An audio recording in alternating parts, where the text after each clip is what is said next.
Hey, what's going on? Dr. Gonzo Boogie here again. This is part one in a new series where I want to just show some of my favorite parts of my CD collection off. And for episode one, I thought it would be awesome to show my Brian Eno collection. Brian Eno is one of my favorite musicians. He's also, I think, just the coolest. Everything he does is awesome. He's a good producer. And I also like his work as a musician too, and I just think he's great. He's I feel like a very smart guy, almost mathematical, with the way he does his like music writing and everything. It's just he's a cool guy. I like how he works with tape effects and different like experimental techniques. Because I'm a keyboardist and I'm an electronic musician myself, and he's probably one of my biggest influences as a musician. And I just over the past 3 years now, I've just been buying as much CDs as I can by Eno, because he's just awesome. I used to have some more, because I used to have like Matching Moles, Little Red album, which he plays on one song, but I don't have that CD anymore. But pretty much I still have all my Eno, so I'll just get started. And I have his albums he did with Roxy Music, which he did the first two albums. And Roxy Music is a really good prog band. And if you're a fan of like King Crimson, yes, and Jethro Tull, and all those bands like that, and you haven't heard Roxy Music yet, definitely check them out, because they're one of my favorite prog bands. I would put them right up there with King Crimson as one of the best prog bands ever. And that's not just because Eno's in it, because he didn't write any of the songs. It's just their first album, Roxy Music, is just a great, really great prog album. Again, one of my favorites. Their second album, For Your Pleasure, is a good follow-up, but not as strong as the first album. Some of the best songs off the first album are 2HB, which is a song to Humphrey Bogart. And it's just cool because it's like an early glam album, an early album that kind of celebrates, glam and Hollywood and also all that stuff. And with the album cover too, this and Bowie was some of the earliest like glamish, kind of punk themed type stuff to come out in the world of music. And it's just great stuff. Either if you're a new wave fan, check these out, or if you're just a prog fan, definitely check out Roxy Music. And then this is Eno's first solo album, which just came out right after he split from Roxy Music. And this is pretty good. For being Eno's first album, it's surprising how new wave-ish this album sounds. It definitely influenced a lot of new wave artists. This, again, with Bowie and the Velvet Underground, have been cited as influencing that new wave sound and helping build the new wave as kind of like a genre too. And just another classic album. Still has a good prog sound on this album. You have Robert Fripp playing guitar on this album, which is great. He's one of my favorite guitarists. And then this is Eno's third studio album. I actually don't have his second one yet, but this is another one of my favorite Eno albums. Another Green World, just a classic. Has the more like pop oriented, just funnier songs, and then it also has the more like Eno-ish ambient tracks. But this album, all the songs are short. There's not any song that's like over like 4 or 5 minutes on this album, so it's easy to take in for people who are just getting into Eno's work, because it's more accessible for the everyday listener. And just another great Eno album. And they did a great job with these remasters on the audio quality. Just great stuff. And right here is actually my favorite Eno album, and what I think is his best album, Before and After Science. This album came out in '77 while he was working with Bowie, and also when he had just started working with the Talking Heads. So this was one of my favorite times for Eno, because I love his work with the Talking Heads, and I also love his work with Bowie, and I also love this album. So I've just, when I think about Eno, I just think of this album a lot. This is my favorite Eno album, and just one of my favorite years for Eno. Yeah, 77, 78. One of my favorite times for him. But yeah, again, just great album. My favorite Eno track in the world is on this album, No One Receiving, the opening track on the album. And it also features some of my other favorite tracks, like King's Lead Hat, which is King's Lead Hat, which is the name Talking Heads, like an anagram or whatever it is for it, like the letters in the letters for Talking Heads are switched around to form different words, and it has like the Talking Heads new wave sound to it. And then the second half of this album is more ambient and more like what Eno would be known for after this album. So this is a good album to start off with Eno onto, because it has this new wave-ish sound and stuff, and his ambient stuff. Some of my favorite ambient Eno tracks too. Just classic Eno at his best. And this is Music for Films, which is an album that Eno put out in '78.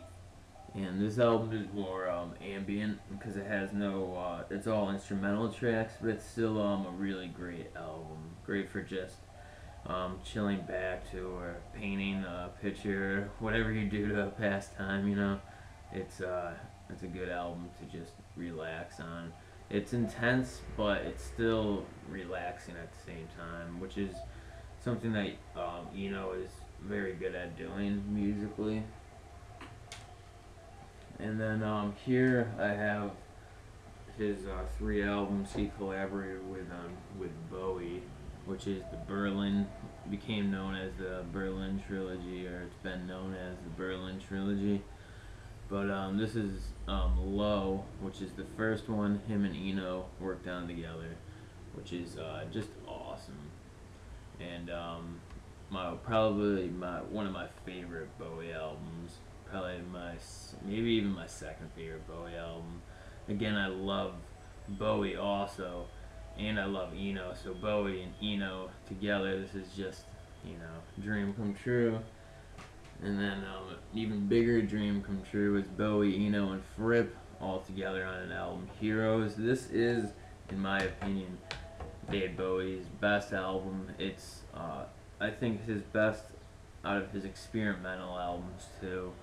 It has a good balance of experimental tracks and like new wave sounding tracks, like more radio friendly tracks. And Bowie just pulled it off good. I also have this on record, which I love, and this is just a great CD, great album. It has the track Heroes, which is a Bowie classic now, but still, a lot of times I find that even people, sometimes Bowie fans haven't even heard the song Heroes yet. It's just his more experimental albums aren't heard as much. But definitely great albums to check out if you haven't heard them.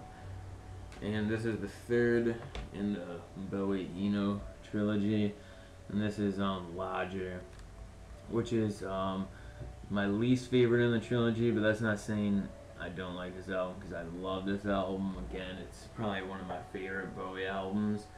It has some of my favorite Bowie songs too on it, like DJ and Fantastic Voyage, An African Night Flight, just some of Bowie's some of my favorite Bowie songs. It was one of his late 70s albums too, right before right before the 80s. And then here I have a stack of his production work as a producer. He's the producer on a producer and a musician on Talking Heads' second album, More Songs About Buildings and Food. And More Songs About Buildings and Food is one of my favorite Talking Heads albums. And again, it just has some of my favorite tracks from this band on it. And Eno does a great job as a producer, and the Talking Heads are just a great band in general. One of my favorite new wave bands. In my opinion, they're one of the best out of the new wave bands, and one of the best examples of what like pure new wave music was before, it got like real popular and everybody was doing it. This was like, they were like, just the best. Talking Heads. Them and Blondie, two of my favorite of the like classic New York scene, like new wave bands.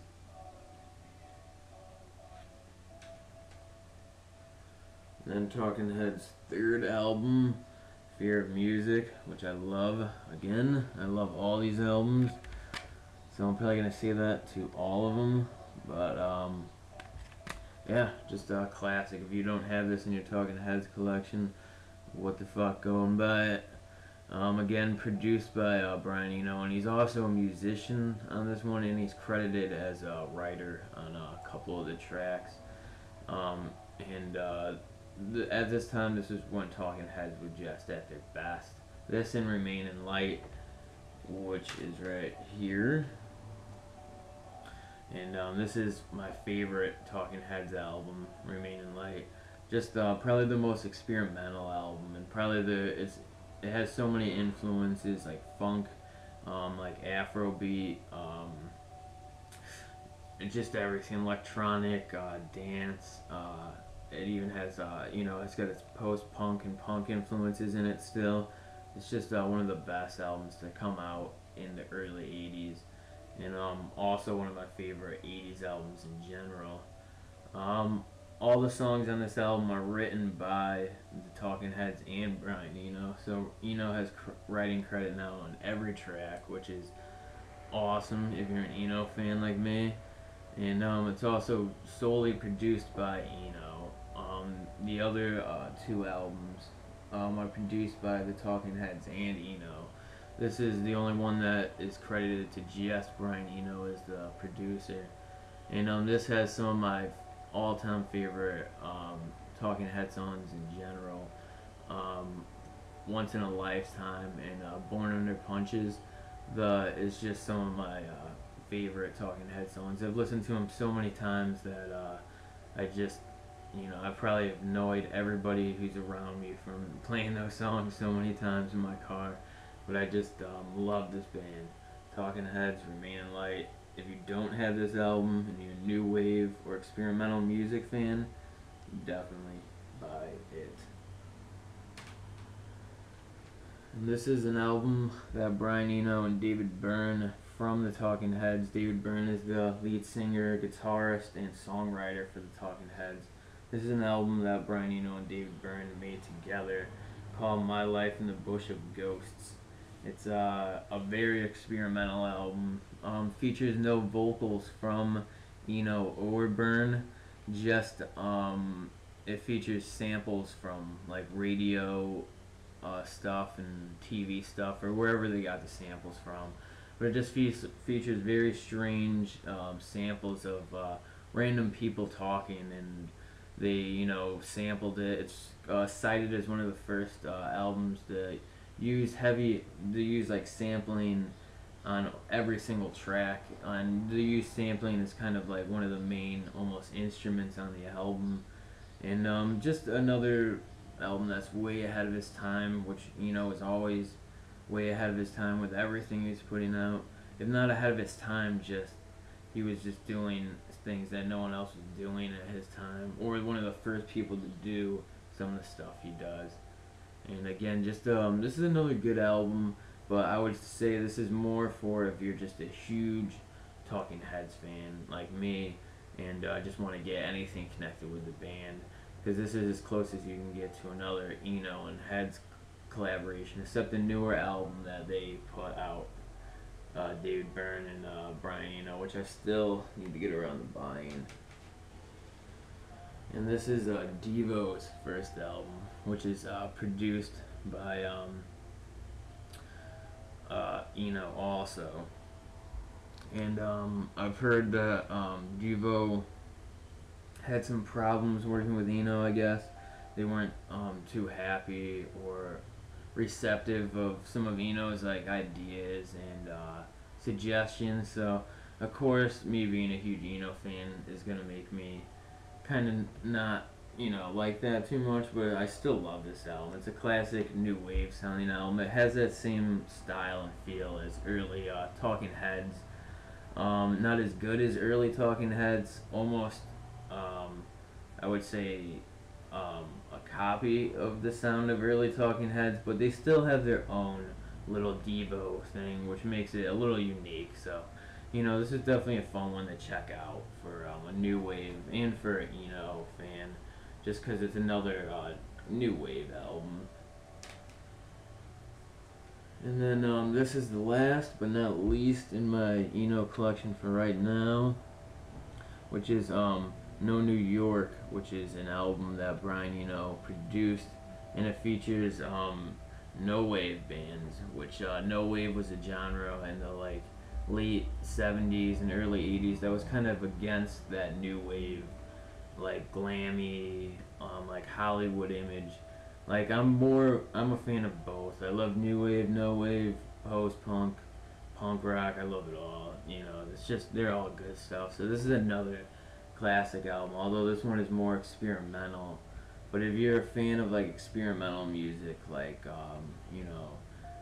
Henry Cow or The Residents or anything, anything like that, Fred Frith, you'll probably like this album because it has some good stuff on it. It has Teenage Jesus and the Jerks. It has their first recordings with Lydia Lunch, and that's some good stuff. And it also has stuff from the band Mars, DNA, and the Contortions. So definitely check this one out if you're into punk rock a lot or experimental punk, because Eno is the producer on this album and it's just cool. Other than that, I have a couple albums Eno did with U2, the Joshua Tree, which I'm not a huge U2 fan, but I bought it because they're alright. Eno is the co-producer, and then this is an album they made with Eno, and Eno is a musician on this album also, and does all this Eno effects and synths and everything, which is awesome, but still just not some of my favorite Eno stuff, although it was cool to check out. Other than that, I have a couple records that I don't really feel like taking out right now, but I have Heroes, and I have Talking Heads' second album on record too. But part 2 will probably be Joy Division and New Order. So thanks for watching.